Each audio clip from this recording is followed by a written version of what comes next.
Guys, what is up? Guys, what is up? Welcome to the channel. Today we're going to be talking about a product. I'm not endorsed by this product, anything like that. I just found it at Ulta and this is what I use. So I'm going to see if I can get the camera to... It's called DP Hue Color Boosting Gloss. And you see I got a comb in my hand and an old system as well. This is called dark brown to black, and it's really, what it is it's a leave-in deep conditioner, a semi-permanent dye. We run into a lot of, anyways, I'm sorry, hold on. Welcome to the hair experience, welcome to the channel. Here what we talk about is stuff like this, hair replacement and hair systems, whatever you want to call them. Fitting them, cutting them, cleaning them, buying them, and everything in between. So subscribe below. It's down in the corner box of the video. If you like my videos, please do. It's very important to me. What we're talking about today is the color of your hair system it'll fall out. This is processed hair. I don't know what color it was to start with, but I know that they process it down to a single color typically. And then they color to what the system is going to be graded at. Whether it's a 1, 1B, 2, 3, 4, and so on is how they color it. So it's all processed, it's all colored. So inevitably, the system is going to oxidize. And when I say oxidize, it has something to do with a whole bunch of shit that I don't understand.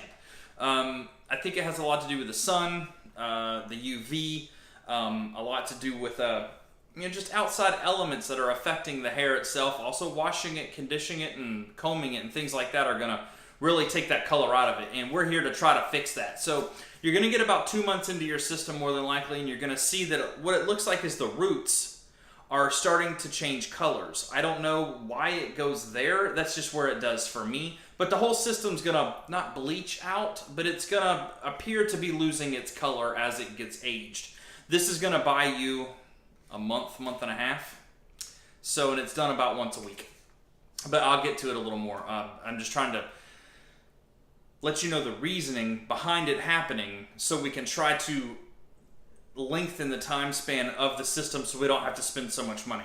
So if you have to use a good leave-in conditioner that has UV protection. The one that I have found comes from Hair Direct. It's the Pro Hair leaf spraying conditioner. It smells good, it's nice, and it seems to work. I did an experiment with actually a more expensive one, like at Ulta. It was like a John Frieda product. No offense to their products, they're probably good, but I just went for leave-in conditioner. I didn't look for UV protection and things like that. So it needs to be made for a hair system or heavily treated hair. So that stuff works good for me, and it seems to extend the longevity of the system. So what we're talking about today, you're at month 2, 2.5, you see the color coming out, and you go, man, this sucks, I want to throw it away. Don't do that yet. This stuff is not cheap.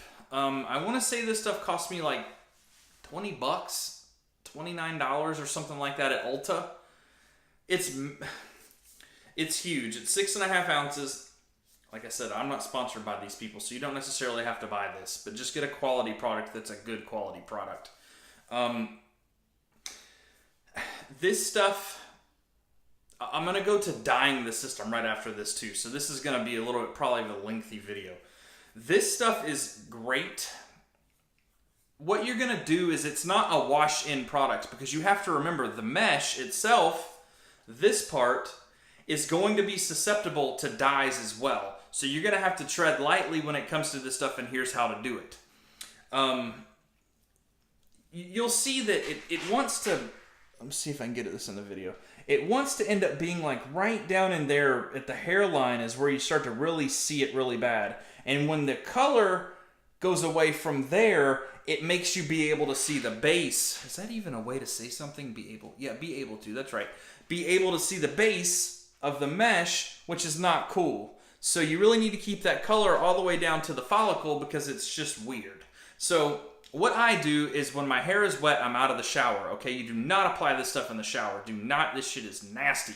You're gonna put some lightly on, kind of on your hand. Okay, and this stuff is dark. This is dark stuff. For me, I have a 2. I wear a 2 color 10 gray %.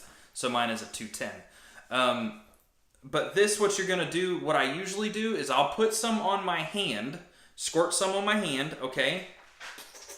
Then I get it just a normal old comb that's not raggedy looking with glue in it.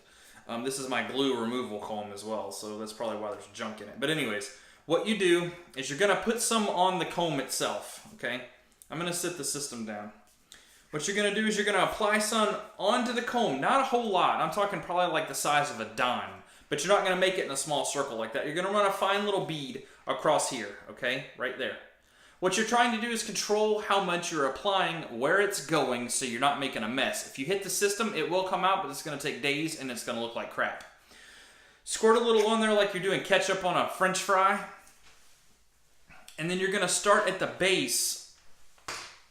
You're going to start at the base of the hair with the product on the top, okay? The product's going to be on the top right there, and you're going to start and just kind of lay the comb into the hair, okay?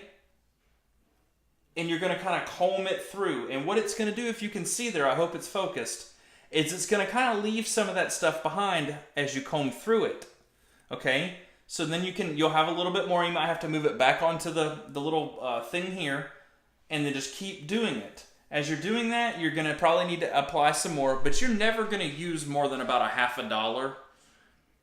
Probably $50 worth that much total at all, zero. So a lot of times either I'll put it on the thing or I'll put it on my hand and just kind of, you know, if I've got a little piece there, I'll kind of put some on the top there, on the top of the brush. Okay, I'll put it on the top of the comb or whatever, and then I'll make sure I'm doing it. But what you really need to be careful about here, don't have the product on both sides of the comb, only on one side. So when you're combing through, the product itself is actually on the top, so you can't get it onto the system. Oh shit, there we go. That didn't work. Anyways, you get the point. That is the way you're going to need to do this probably once every week or week and a half once you see color start falling out of the system. It's literally 10 or 15 minutes worth of work. You're going to put this in, depending on how, now it goes darker and darker and darker the longer it sits. It doesn't have ammonia or anything like that, so it's not a permanent dye. But you're going to rinse it out afterwards. It's a deep conditioner too. It's going to make your hair feel great. I do it on mine. Mine shines all the time. I haven't done it on this one, but my other ones I do. So anyways, that's how to do this on that product. Now we're going to go to a permanent dye. I permanent dyed this one. This is the one that I just had in the video a minute ago. It worked out terribly. It worked out really bad. And it really sucked. So I used a dye from like CVS, okay, because I didn't know any different. And I used the brush, and it comes with a brush. It looks like a paintbrush, a really small paintbrush with really small bristles, you know. So I used the brush, and I basically started at the front. I got my stuff on there, and I brushed. Well, the problem that I ran into is I'm not a professional. I bet a professional would do a whole heck of a lot better of a job than I did. So this is maybe not a thing you try at home other than the leave-in, the conditioner, deep conditioner stuff. That stuff works good and it's fairly easy. Yeah, don't try to dye at home unless you're more of an expert at this than I am. The problem I seem to have is it like clumped up and got really dark in the front area of the system. So it really looked like there was clumps of darkness as it went. It didn't really do a very smooth coloring. That's a problem because we can't attract attention up here. That's the point of all this, is no attention up here. The less stuff looks weird, the less people look at it. So that's what I got for today with coloring your system. If you're going to do it at home, use the deep conditioner coloring that has no ammonia in it, semi-permanent, week and a half or so, maybe 2 weeks. You'll get out of that, but it's super easy to do. Low risk. High risk is permanent hair color. I might try it on this one actually, since it's not on my head. That was a terrible idea. So anyways, you guys know I'm always looking out for you. EBOOK, it's down there, $20. That'll teach you all this. Super short, super sweet, to the point. Top place 20% off. Links down there too. Makes the unit less than $200 to your door. So I'm always here looking out for you. If you got anything that you want me to hit on, I did this video for somebody because they asked. So you tell me what you want, I'll do it. So I'm here looking out for you guys. If you need me, holler and hit the comments and let's get some questions and answers going. Thanks.